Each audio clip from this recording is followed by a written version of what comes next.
Is up, y'all? Welcome back to episode 81 of That's No Moon Pod. The season finale of The Acolyte just dropped, episode 8. Whole lot of controversy, as you might expect, of course, from this show. Since the beginning, it seems like that's all that this show has done. Just stir up controversy, divided the fan base even more than it's already been. And I'll get into details on what exactly I think they could have done better, in my opinion, and some of the cameos that were brought up in this episode that I think isn't necessarily justified and doesn't really add much to what this show was in general. This whole show wasn't for me. I never got attached to any of the characters I felt like they wanted us to. Soul, I think, was the most consistent out of all the characters for sure. Definitely had the most screen time, I think. And I feel like he actually had an arc that started off as one thing and ended as a whole other thing. I feel like the whole storyline with the twins of Osha and May never fully grabbed me the whole time. I never really cared about either one of them. I thought a lot of the choices that both Osha and May, all the choices that they make just seem to flip flop from each episode. Their motivations change throughout, and just the consistency of the writing and the directing. And to be honest, a lot of the acting choices as well just didn't land for me. I thought there were some moments to where Manila Stenberg was kind of overacting a little bit. There's a lot of times to where I felt like she just kind of has like this wooden look on her face, and the emotion I never felt was real from either Osha and May. But Lee Jong Jae for sure as Soul, I thought really brought it, especially coming from the fact that he basically had to learn English completely just for this role specifically. And I thought what he was able to do with what he was given, I thought he excelled my expectations for sure. I wish that he could have got a better opportunity to showcase his talents in a much better directed and written show. But just the way this whole episode kind of plays out, we get this continued storyline of Osha and Chimere now, and they're back on the island that he hides out on. She's still wearing Chimere's helmet, and she's breathing heavily once again, like she has been throughout the whole series. And for whatever reason, she's having a hard time taking this helmet off, and Chimere steps in to try to help her.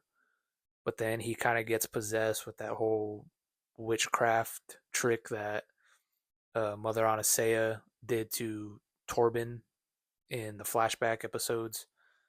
His eyes just turn black, and he's struggling to take the helmet off of her, which I didn't fully understand why exactly that happened in that moment. I don't know if it was just some kind of power that she summoned, or was it some forceability from the dead that Mother Anastasia was able to pull on her to kind of reach into both of their minds and control them for a little bit. And we're still on this whole storyline with Soul and May. He's got her tied up on a table, and he's still kind of spewing the same dialogue over and over, to where it seems like he's about to tell May what exactly happened on their home planet to when he killed their mother. But somehow, again, she's able to free herself using the pip droid without Soul sensing any of this going on while he's talking. She's acting like she's paying attention to what he's saying, and she's able to break free and then zap Soul with the pip droid in the chest to kind of stun him a bit. That way she could take off running to the escape pod. And again, this is just one of those things to where, like in one of the previous episodes, to where May cuts her hair with the lightsaber, takes Osha's clothes and pretends to be her, and hops on the ship with Soul. The whole time I'm thinking, how can Soul not sense what is going on here? Like, how is this girl able to completely just bypass any of Soul's senses for her to just dupe him more than once and be able to escape the ship? And that's where we finally get a quote unquote space battle scene, which I thought was definitely something that this show was lacking. I remember seeing that particular scene that we eventually get in this episode, where Soul's flying through like this meteor shower storm or whatever, chasing after May. And another weird character choice happens to where Basil, a little rodent character or whatever, decides to sabotage Soul's ship as he's closing in on May. And for whatever reason, Basil decides to chew at these wire cables to kind of throw Soul's ship in a disarray. They wind up colliding with each other, and they end up crashing on May and Osha's home planet. Like, for whatever reason, I don't know why Basil all of a sudden had a change of heart to want to help May in this case. In one of the previous episodes, he was sniffing around, stomping on her feet, and pretty much he's the reason, I'm assuming, Soul wound up finding out that she was May pretending to be Osha. But yeah, for whatever reason, he just decides to help May out in this case and completely sabotage Soul's ship. And then they crash land, and this is the part of the episode where I think definitely stirred up the most controversy, to where we go back to the island where Chimere and Osha are chilling at. They're getting ready to set off to Brendok to go meet up with everyone else to try to find May. And they're having this conversation back and forth. And right as soon as they take off in their ship, we see a hand come out of the darkness of a cave. Creepy looking hand. And then they pan over, and you see this shadowy figure standing in the darkness, hiding out. And right away, I went, is that Darth Plagueis? And just by the look of it, you could tell it looks like a Mune species, just the way his eyes looked in that frame. There had been rumors before the whole show came out that there could possibly be some sort of cameo or tie-in with Darth Plagueis, but for them to throw him in there just for literally 3 seconds He doesn't say anything. We don't find out anything else about him for the rest of the episode. He literally just pops in for this short, quick cameo, and then that's it. Just letting all of us try to speculate on was that actually him, and to get, I guess, the more casual Star Wars fans who are watching to ask the question, who is that? Who's that guy hiding out on Chimere's island? Did Chimere just not know that he's been hiding out there this whole time? Does he know about him? And it just felt like throwing him in there was a way for Leslie Headland and the rest of the showrunners to make people want there to be a season two of The Acolyte, and to possibly just obviously stir up more controversy and get the more engagement on the comments and whatnot, get the fans talking more and more. But that's just such a sketchy move to make. I feel like, to throw in such a iconic character like Darth Plagueis, to throw him into a show like this only for 3 seconds, hoping that people are gonna want a season two out of this show just so that we can eventually get more of him eventually. But I've heard different points of views on this whole thing. People that seem to love this show, or at least are able to sit through it without getting too annoyed or angered by what they're seeing on screen. They're clapping back at all the fans like myself that are saying, why is he here? He shouldn't be in this show. And they're saying, well, there's so many fans that have been wanting Darth Plagueis for so long, and then we finally get him in a show, and now people are complaining about it. And to me, it's like, it's not just that they're throwing him in here and this show is bad.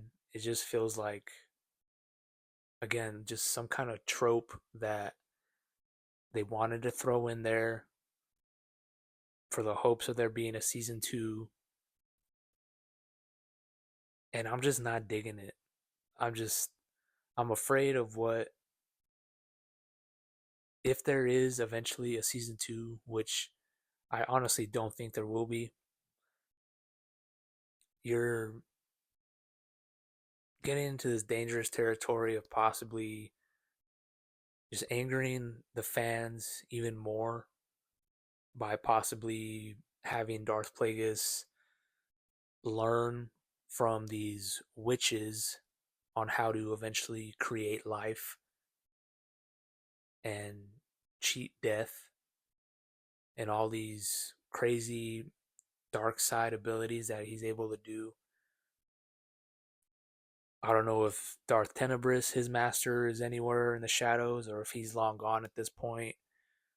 But I believe that they did the same thing that they did with Kiadi-Mundi in one of the earlier episodes, to where if you go look on Wikipedia, Darth Plagueis' birth date or whatnot is either changed or it's missing at this point. And again, all the other fans are going to be saying, well, you finally got him. Why are you complaining?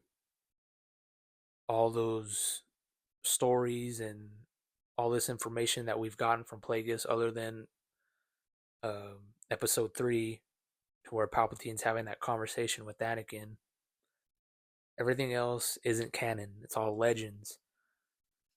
And I completely understand that argument, but to me, it just feels like it's,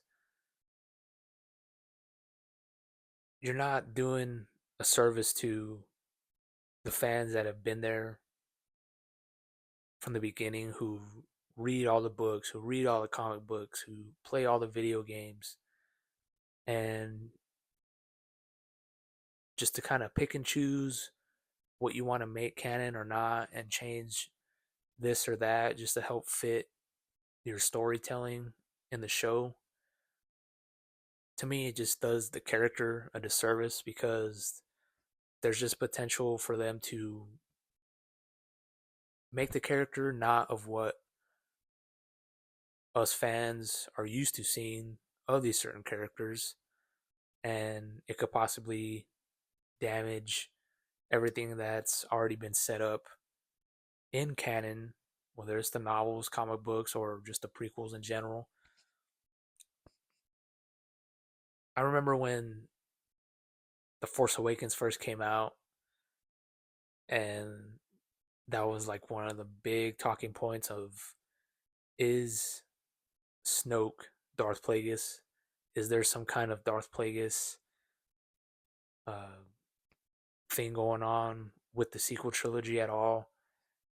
And then Ryan Johnson came in for The Last Jedi and was just like, you thought. And that whole Snoke being Darth Plagueis theory just went out the window like that. And I feel like ever since then,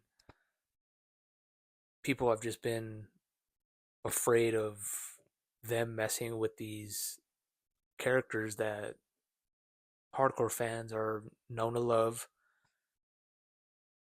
They've done it with Boba Fett. They've done it with so many other characters where you're just like, I don't think that was the best choice to make. But kind of getting back to what this episode gave us, they're back on Brendok, all of them. May's running around their burnt house that she set on fire, trying to hide from Soul.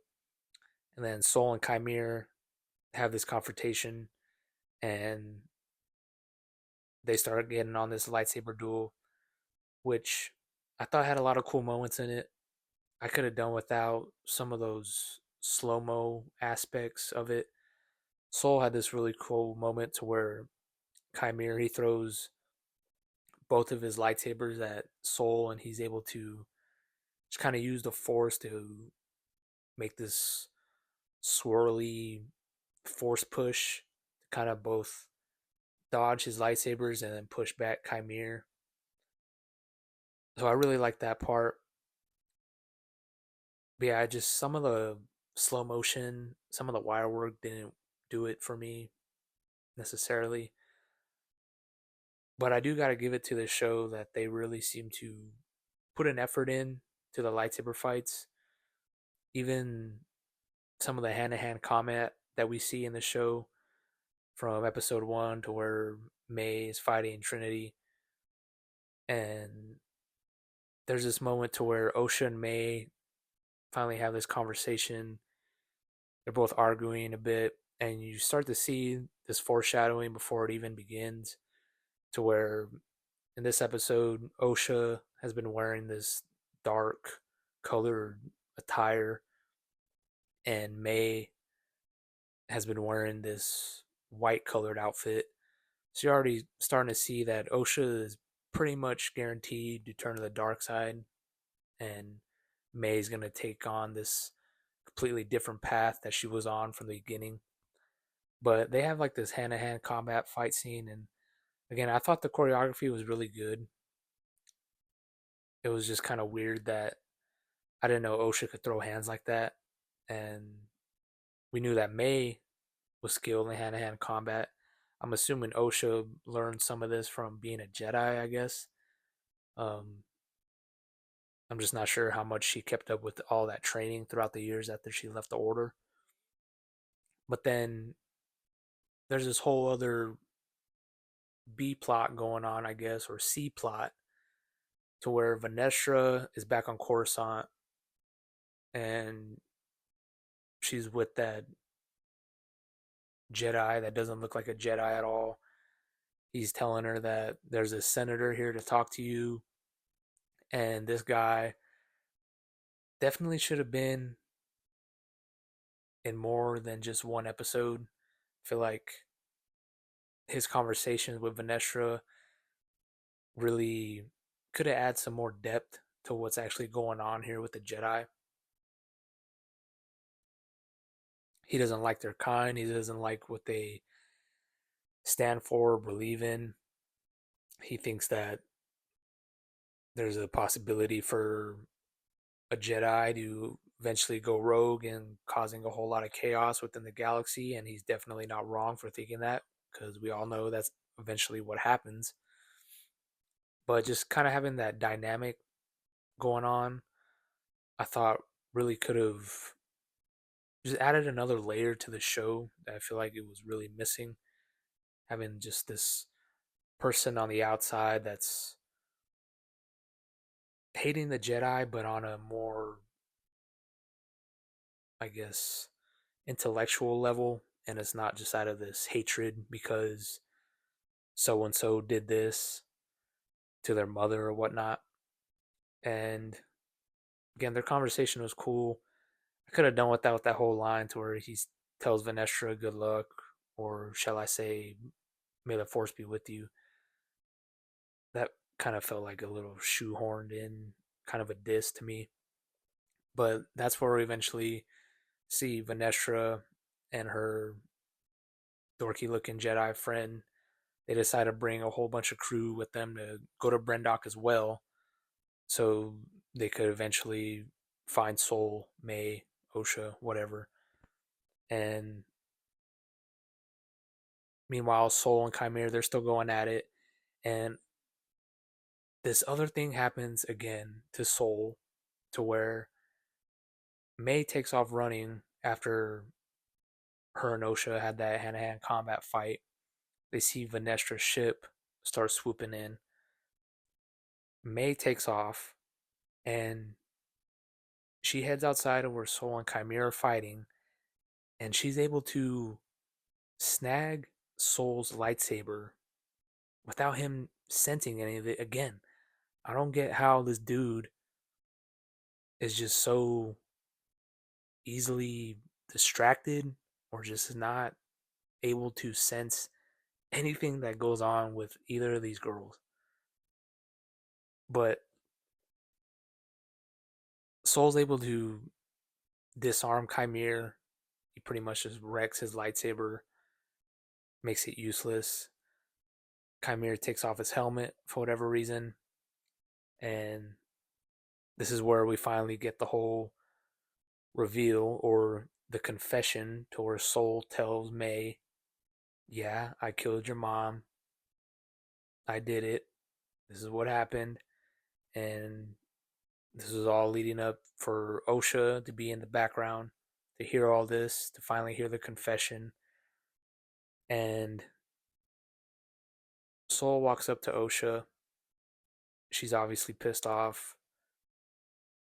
And the whole point of this thing to where May was supposed to kill a Jedi without using a weapon. And here we see the whole script flipped to where now Osha, mad at Soul, begins to force choke Soul to death. Meanwhile, she's holding the lightsaber from Soul's uh, cracked kyber crystal, and you can see inside the lightsaber, it's the crystal's still blue, but as she's force choking him, it slowly starts to turn red. So during this whole process, she's able to bleed the blue crystal, turning it red. She chokes out Soul, killing him, and she ignites the saber in front of Chimera, kind of telling him to back off. And you see it slowly turn from blue, and then it slowly turns into red, till it eventually just turns into a fully red lightsaber. And that whole moment, I felt like should have hit a little harder for me. I've read so many Star Wars comic books throughout the years, and for Osha to bleed a blue kyber crystal, turning it red felt really just too easy, in my opinion. There's a Darth Vader comic book to where Vader is trying to turn this kyber crystal and bleed it, turn red, and he has to go through this whole ordeal just to even do it. He almost gets him killed in the process, just trying to bleed this kyber crystal. And that was the only thing that was kind of going through my mind, where I was like, I mean, how is she able to do that so easily? Just kind of right there on the spot. There's so many things like that that happen in the show where it's just so quickly and sudden, just for the sake of it, I guess. But I mean, if it took Vader so much strength and energy just to do it himself, and him being so powerful in the Force and the dark side, and Osha just barely deciding that, okay, yeah, I'm gonna kill you and I'm gonna use all my anger and hatred. It just kind of seemed like it was a little too quick for my liking. And that's when Vanestra lands, and she kind of uses like this force sense thing to where she's able to sense that Chimere's here because he still has his helmet off at this point, and he reacts to it and right away puts his helmet back on. That way she can't read his mind. So that right there gave us that the whole theory to where everyone was thinking Chimere was Vanestra's Padawan learner. She was the master that he got in the conflict with. She's the one that gave him that scar on his back. And we never learn any more from those two being together in this season. Again, it's just one of those things that gets revealed, but it's something that these showrunners are hoping that they're going to get a season two to be able to tell that story more. And so Osha and May take off running. Chimere's trying to hide from Vanestra. She's checking on Soul's dead body. She senses him still somehow while he's lurking in the background, but he takes off. And then this moment to where Osha and May are back at that tree that they hung out at whenever they're little. Chimere is able to catch up to them and find them. And this is where Osha decides that she's going to go with Chimere, pretty much just be his acolyte. And May makes a decision that she's going to stay back and get captured by the Jedi. But of course, she knows all this information. So, what do they decide to do? Chimere is able to erase her memory with the wave of his hand in a matter of seconds. And I don't know how he was able to learn that ability or where he learned that ability. And it just seemed like it was just a convenient thing that needed to be done for the sake of May not being able to give out any information about Osha and Chimere. Again, it just kind of seemed like something that happened so sudden and out of nowhere, to where it could have been cool, but again, it's just kind of like some Deus Ex Machina type deal. And then Osha and May kind of have this last moment together, hugging. They say that whole phrase that they like to say to each other. And then you see that May is slowly starting to forget how to finish the rest of it. Osha and Chimere dip out before Basil and the dorky looking Jedi end up finding May and arresting her. That's where we get back to Coruscant. May's getting questioned by Vanestra. She's saying that she don't remember nothing because she doesn't at this point, but Vanestra is still going to use May to help find Chimere and Osha. And that's where she admits right there and then that he was her pupil. And kind of just like the last bit of dialogue that we get from Vanessa to where she's talking to these senators. And again, this was like one of those controversy things that I think really just paint a certain picture of the Jedi that I don't agree with necessarily, to where kind of like what that senator was talking about to Vanessa earlier in the episode, of where what if one of these Jedi goes rogue and winds up causing all this chaos? Vanessa decides to lie to all these senators and whatnot, pinning all this chaos and all these deaths of all these Jedi on Soul, making it seem like he went crazy and rogue and he decided to kill all of his Jedi friends and his own Padawan, just to kind of help the story out, to that way it doesn't affect anything that was said in the prequels, like what Ki-Adi-Mundi had said about the Sith. So there's no mention from Vanessa to these senators or whatnot about any Sith Lord or any dark Jedi. It was just this guy that went mad and decided to just kill all these Jedi on his own for whatever reason. So Vanessa's a liar. Trinity's a liar because she was willing to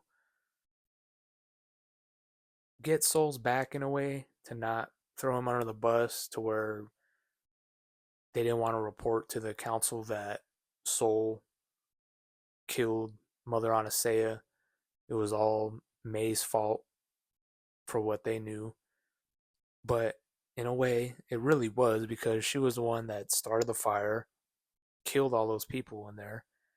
And Soul, to me, I feel like he was just defending himself whenever Mother Anasea decided to start turning into this dark mist demon out of nowhere. The Jedi had already seen that these witches have some cruel intentions when they want to, and they're able to do these things that the Jedi aren't privy to at this point. So if I was Soul, I probably would have stabbed Mother Anasea in the chest too, because why is she turning into a dark mist demon out of nowhere? I feel like that was justified for his character to do, because who knows what she was getting ready to do right there and then. But yeah, they're just trying to cover their tracks for what Ki-Adi-Mundi said, because of course there can't be any Sith lurking around at this time, because that wouldn't line up with canon. And so them just kind of making the Jedi not seem like the good guys that they are, I'm honestly not a big fan of that. I think the Jedi have always been flawed. They've always had their problems. They're definitely not perfect. I don't think they're meant to look like they're perfect. Maybe to the average person who doesn't come across them as much, to where they're these almost godlike figures who are able to do these magical things with their powers and their lightsaber skills and whatnot. But at the end of the day, they're still people, they're still creatures, they're still having their own problems and their own demons that they're dealing with. They're just able to figure out a way to hold all that anger and that hatred and be able to use the force in good ways to be able to overcome any sort of problems that they may come across. And I don't like them trying to make the Jedi seem like they're these bad people because we all know that they're not. If I was a kid watching the show, I feel like I would obviously still want to be a Jedi, but this show is just trying to paint this picture to where, well, maybe you don't want to be a Jedi. Maybe you want to be like Osha and May, but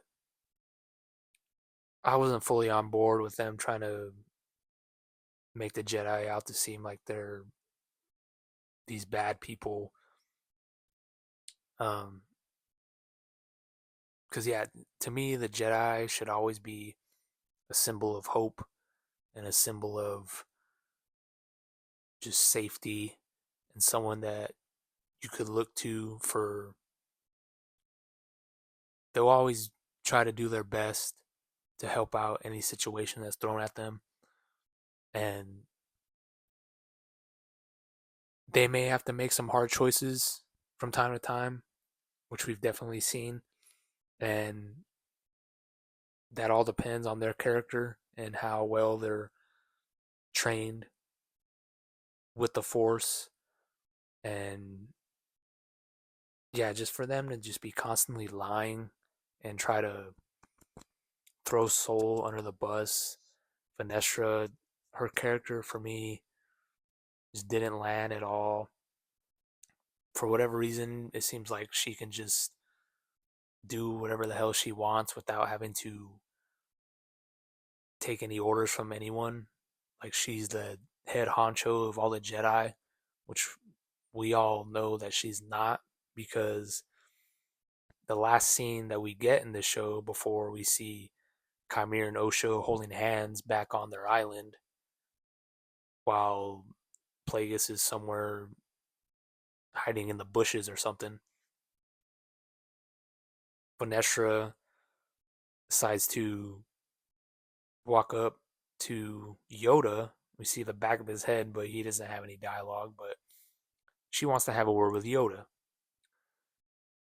And again, this is one of those things that they was possibly a rumor of Yoda being in there, even though Leslie Headland had said that he's not. But when these showrunners say these type of things, we never believe them. It would just it wouldn't make sense for Yoda not to be in the show at all, knowing the fact that he is alive.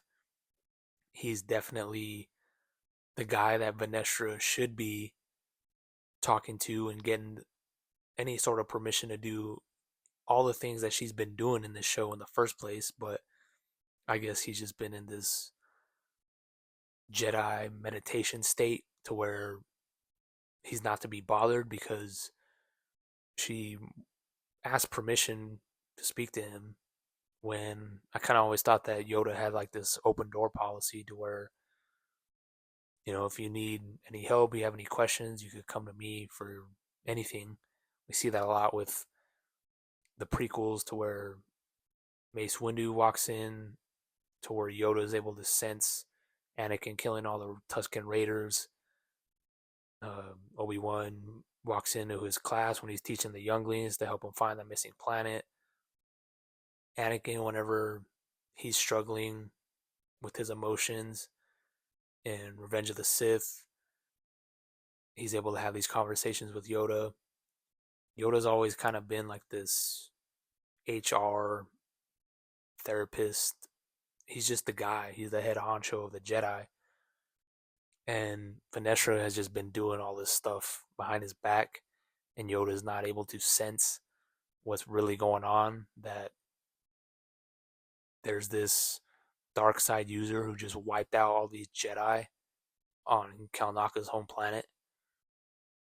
And it just leaves that door open for season 2, of course, for them hoping that there will be one. But does Vanestra think that she's going to be able to lie to Yoda as well? That he's going to actually believe all this crap, that Soul did all this? And if he does, for whatever reason, that's just going to make Yoda seem like a dumbass because, again, he's the one, he's like the all knowing being of the Jedi. So you're gonna try to make Yoda seem not like how he's normally been with his character. It's just a bunch of sticky situations that they're getting themselves into by throwing in Yoda and having this specific storyline play out the way it has. And then just again the whole Darth Plagueis thing just I don't know, some of the choices that were made in this show just didn't land for me at all. Yeah, I never felt anything for Osha and May I could have done without their characters in general. We could have gotten a show following Soul and Jecki and even Yord trying to figure out what's going on with this dark side user that's killing all these Jedi. And we could have dived deeper into Chimere and gotten his whole storyline with Venestra that could have just all played out in this season and not hoping for us to want a second season to find out what happened with them. There's just been a lot of choices that were made throughout this series. I felt like just was like a fart in the wind, and yeah, just a lot of the character choices, a lot of the writing, a lot of the directing, cinematography didn't do it for me at all. And just going back to what everyone's been saying about this being $180 million budget of a show, and it just doesn't feel like any of that budget was justified in any sort of way. I don't know if there was a whole bunch of rewrites and reshoots to where it just kind of ballooned the budget to what it was eventually, but I just wish that we gotten the show that was promised at the beginning of it being more of a Sith based storyline and not us following these wooden characters of Osha and May around the whole time, them wanting us to care about them when they weren't even the most interesting characters in the show, when I feel like they really wanted them to be. But will there be a season two? I personally don't think so. Do I want a season two? Definitely not. I'm thinking if I'm Disney, if I'm Bob Iger, I'm looking at the response from the fans. I'm seeing the budget that they just dropped on the show and how unsuccessful that this show was amongst, I feel like majority of the fans aren't liking the show. I feel like there is a good portion of fans that are liking the show, but I mean, to me, it just wasn't a well written show, wasn't a well crafted show.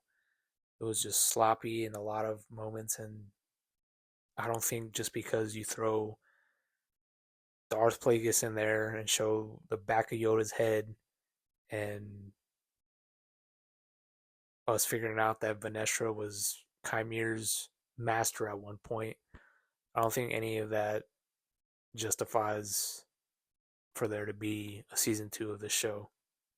But only time will tell. We'll have to wait and see once the dust kind of settles on what the majority of the response was for the show in general, and kind of see where the fan base is at once everything kind of settles. And then we still got Skeleton Crew coming out later this year, which I think the Acolyte being so divisive as it's been kind of puts a stench on Skeleton Crew for an unfair reason. But I mean, they did this to themselves, and I'll still be tuning in to Skeleton Crew. And until Andor season two comes out, I feel like we're just gonna be kind of still treading water with Star Wars, and I don't know if it gets any better in the near future, but I'm hoping for the best because I want the fan base to unite once again, for all of us to be on the same page for the majority. But let me know what y'all thought of The Acolyte. Did y'all dig it? Did you not? Do you want a season two? Let me know down below. Still posting comic books on my IG and Snapchat for free. New releases, variant covers. Links will be down in the description. Like, comment, subscribe. Appreciate anyone that's tuning in for these episodes, y'all. Even I didn't like the show, I still enjoyed hopping on here and talking about it with y'all, whoever's listening. Much love. But until next week, y'all stay safe, and I'll catch y'all on the flip. Peace.